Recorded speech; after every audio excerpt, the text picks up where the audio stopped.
Enjoyed this video, I will gladly appreciate it if you take some time, comment one of your favorite experiments, comment that you liked it or not, your favorite part of this video. Just give me a little love, a little like, you know what I'm saying, a little share, do a little something for a real one. With all this shit going on, hold on.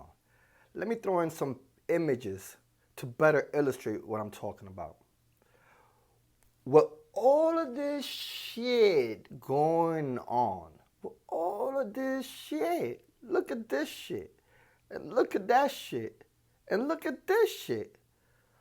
All these events and even darker things are going on, and it seems like it's all going on simultaneously worldwide.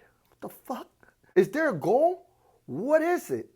We seem to know all of the risks attached to everything that's going on, but know nothing about the end game, the reward. What is all of this for?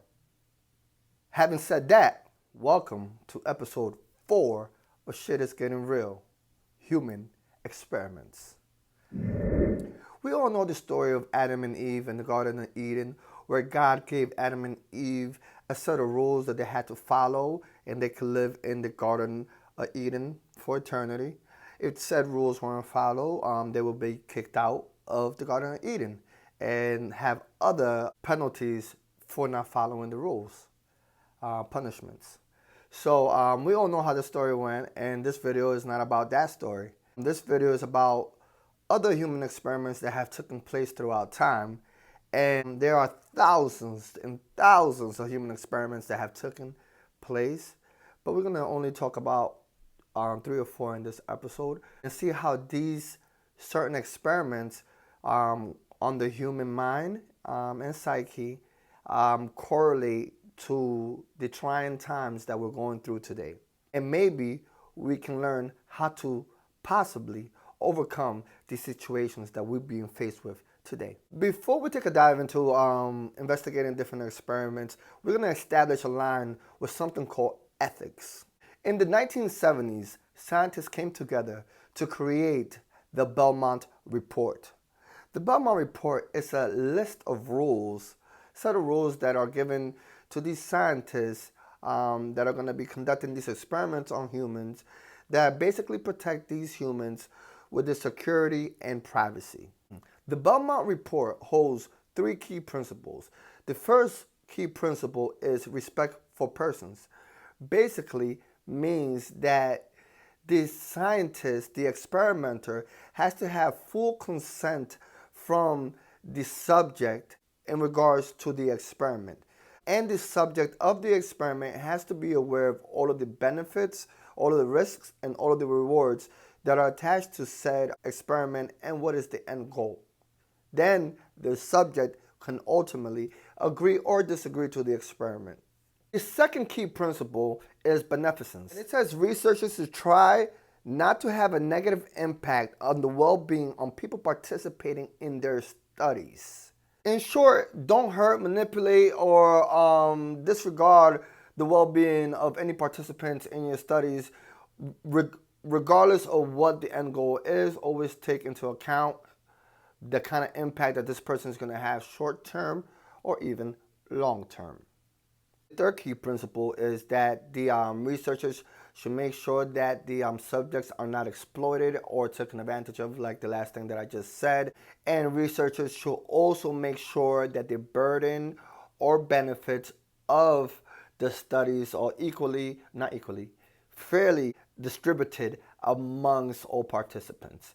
I don't know who decides what's fair or how much who what gets what when it comes to risks and rewards. Now, the reason why we need to know these ethics is because we need to know that some way, somehow, these people that are conducting these experiments are just not trying to play God in essence, and are following some type of rules and regulations.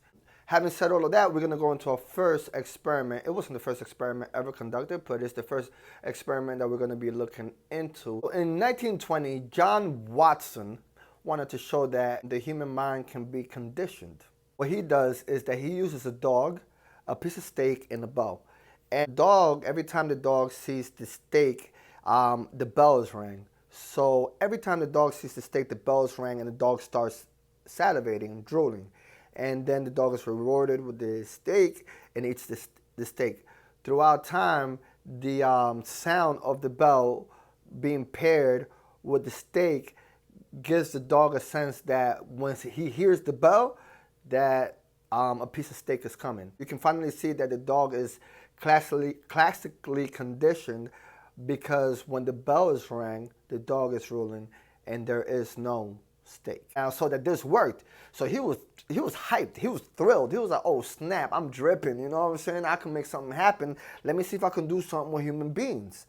His first subject is a 9-month-old baby by the name of Albert. Basically, all of the things that you need for this experiment, that was needed for this experiment, was Albert, the 9-month-old baby, a fuzzy white rat, and something that you can make loud noises with. So when Albert, the 9-month-old baby, was presented this little fuzzy white rat, Albert was, you can say he was intrigued and he wanted to touch the white rat. And when he reached out to the white rat, the experimenter would take a hammer and bang it on a bar behind the ear of the child. Now think about it like this. A 9-month-old kid does not know what a hammer is, or even MC Hammer. So like, for a 9-month-old to deduce what's going on with that noise, it's not happening. You know what I'm saying? So every time the fuzzy white rat will be shown to the child, that hammer will start banging behind the child's noise, creating this scary ass, loud ass noise, and the kid will bug out. The kid will be scared. So throughout time, they would just show this child the fuzzy white rat, and the child will bug out and try to dip off. And he's 9 months old. He ain't gonna get too far, and he knows that. So you can only imagine the sense of terror and anxiety that this child is feeling. This kind of experiments aren't allowed today, because you can see all of the things that are just wrong with it. You know what I'm saying? This is like child abuse, plain, short, and simple. There's a reason why I am telling you about this type of experiment, because I feel that this type of experiment correlates to today's age, time and age, because of, like I explained, as being a black man in America, how certain images or certain situations can make me think there's a different conclusion to what it is because of certain things that have happened in the past throughout time, like repeatedly. One more thing about Albert. Albert was never reconditioned. They never took away his fear of a fuzzy white rat, and that is a horrible thing to go through. And you can see all of the unethical things that are attached to this. Okay, we're gonna go into our next experiment. It's called the Milgram experiment. Stanley Milgram at Yale University. Stanley Milgram at Yale. Stanley Milgram at Yale University. I said jail.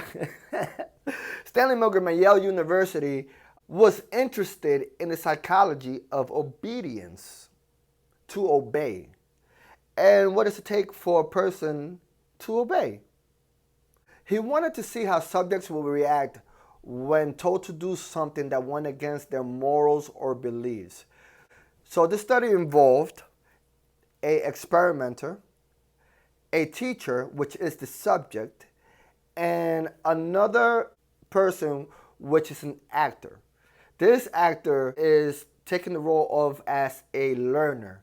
So the teacher in this whole mix has no idea that the learner is just an actor, right? So the teacher and the experimenter are both placed in one room. Like, let's say they were placed in this room together. Now, in the next room over, the learner, also known as the paid actor, it's hooked up to this device that's going to be administering electrical shocks to him, right? So the teacher is going to be telling the learner, actor, pairs of words. The learner will have to say those words back, and the learner most of the times the learner will get the words wrong, right? The learner will get the wrong answer. The teacher will have to administer, the subject who is the teacher will have to administer the electric shock. Now, throughout time, the electric shock kept on jumping up. For every wrong answer, kept on jumping up 15 volts. Ultimately, to at the end of the test, where the teacher was administering electrical shocks of 450 volts to the learner, also known as the actor. Short and simple of this is that the learner was never being shocked. He was never being electrocuted. The experiment was to see how far would a person go, the teacher, by being told what to do by the experimenter, who's the administrator of the whole experiment, how far they will go even if it went against their beliefs. Some of these teachers were like, nah, you're killing this person. You can hear the person over the other room screaming, telling them to stop. This hurts. I'm about to suffer a heart attack. Until ultimately, these people went silent.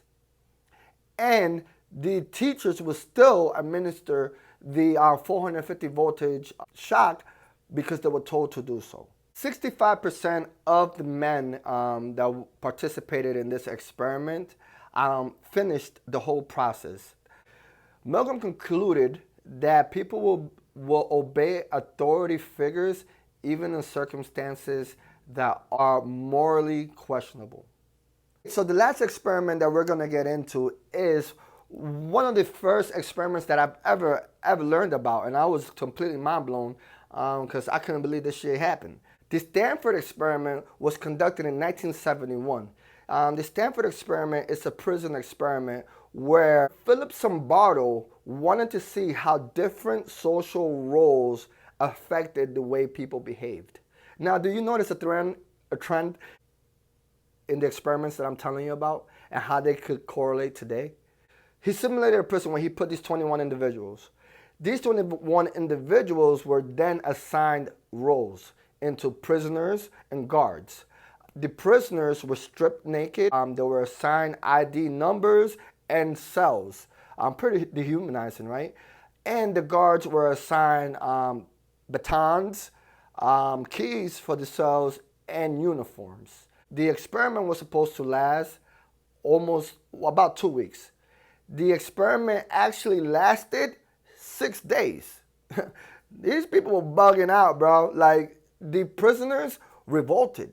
They started a revolution, bro. Like, they started a revolution against the guards because the guards weren't treating them correctly and they were abusing their power, right? The guards were sexually abusing these guys, physically and mentally abusing them as well. Zimbardo was the acting superintendent of the prison.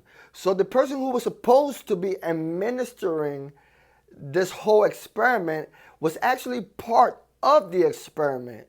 And it didn't end well for any of them.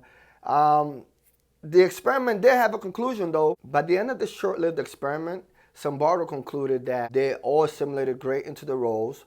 The prisoners became submissive, and the guards became authoritative. They abused their power. They became very physical.